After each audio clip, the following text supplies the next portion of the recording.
Hello, I'm Mikey Gleason, graduate of NYU's prestigious film school and creator of over 2 short films, including this one. Welcome to everything I learned in film school in under 3 minutes. Always remember, audio and lighting are important, but story is king. That said, if your story sucks, you should probably try to make everything look as good and sound as good as possible. Some people are going to want to be Tarantino a little too much, and then you'll find other people that want to be Altman a little too much. No one will ever want to be Michael Bay, which is a shame because if they ever did, they'd make billions of dollars. Some kid in your class is going to make a film about suicide. You'll spend the rest of the semester hoping he kills himself. Some girl in your class is probably going to make a film about rape. You'll spend the rest of the semester debating whether or not to ask her out. If you want to win an Oscar, you should probably make a movie about World War II or cancer. But if you want to make $1 billion, you should probably make an action movie starring Will Smith.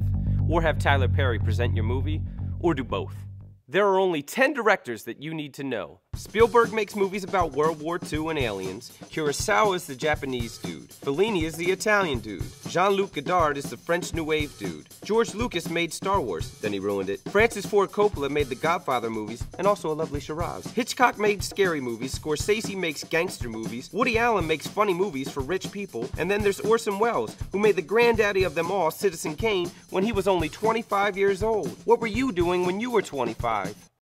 Now that you know the important directors, let's go over the important films. I've narrowed it down to 5. These are the only 5 movies you need to see in order to be able to survive in film school. Number 1, I just mentioned it, Citizen Kane. It's the best. Don't be a jerk and try to argue against it. It did everything better and first. Number 2, The Godfather, one of the most quoted films of all time. To be safe, you should probably see the first 2, but not the third. Much like Rocky V, I refuse to acknowledge that it ever happened. Number 3, Star Wars. You don't need to like all of them, but if you want to hang in film school and/or Comic-Con, you need to be able to recognize any and all Star Wars references. Things like, do or do not, there is no try. These aren't the droids you're looking for.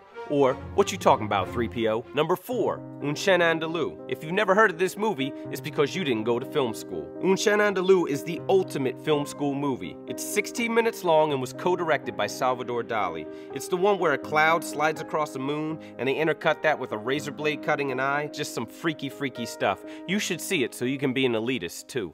Last, but certainly not least, number 5, The Muppets Take Manhattan. A lot of people will ask why this is even on the list, to which I will respond, why do you hate America? If you want to win an argument, just yell that at someone. Before I go, I'd like to address all the people that say film school is a waste of time.